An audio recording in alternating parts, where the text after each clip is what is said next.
miss me? Okay, cool.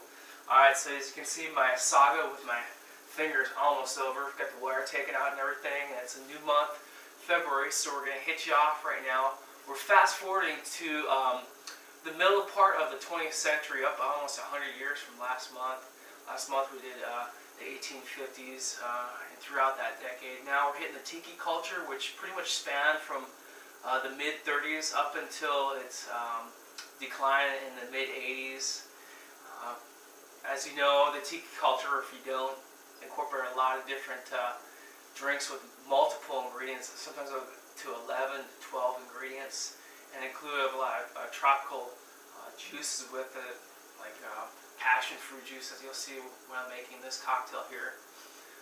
The cocktail I'm making today is called the Zombie. It's one of the most iconic Tiki cocktails of its time, and the one I'll be making is from the 1950 version. There's so many different versions, as with a lot of different cocktails. There's just, you know, different variations. People try to replicate it.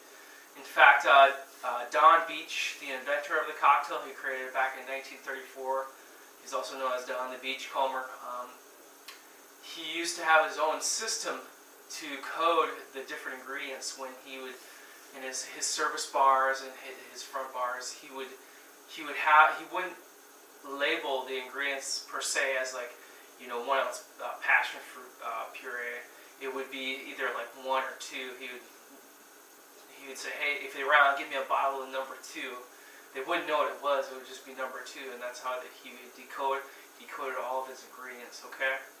So without further ado, I'm going to go ahead and make the 1950s style Zombie. Okay.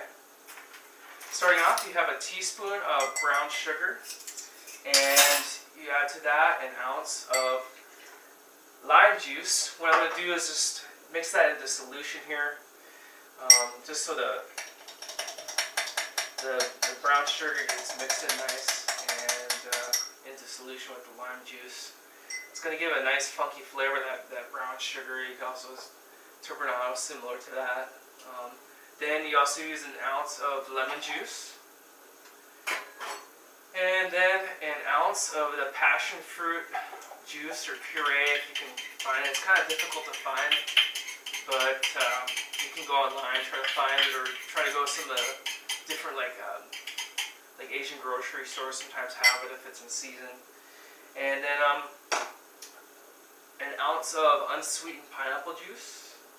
So you got a lot of different, you know, tropical, you know, exotic type of juices with this. Then onto that, it's going to be a dash of Angostura bitters.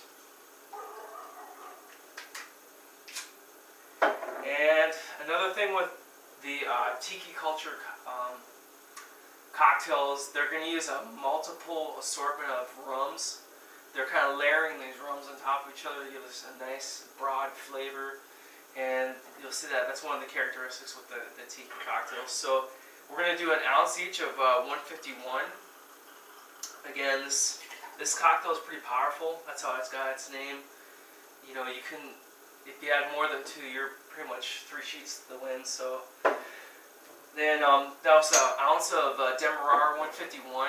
Now you can either use Lemon Art or Eldorado. I couldn't find it anywhere, so I just used Bacardi 151.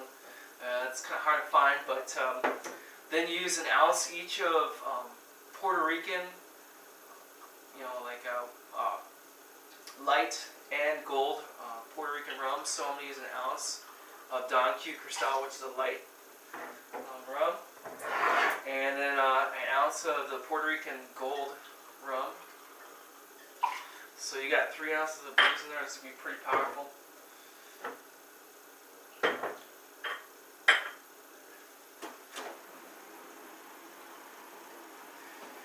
And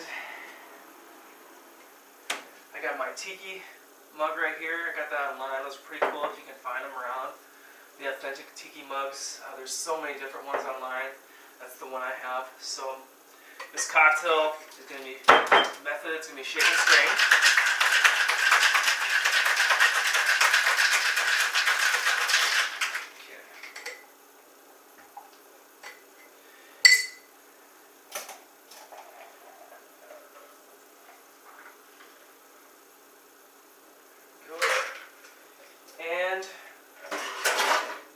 garnish is going to be a mint sprig. Okay, you can spank it, give it a little nice mint aroma to that. There you have it. That's the 1950s zombie. Just a little background. Like I said, it was created in 1934, so people often try to imitate this cocktail. They came across a book called the Barbeque Chef in 1950. It was made by Louis Spivak, and he credited Don Beach to giving him the authentic recipe. So this is what he had in that book, and that's what we're going by. Okay, so like I said, there's many different recipes, but I'm going with this one. And with that, just like to say cheers, and have a zombie whenever you can.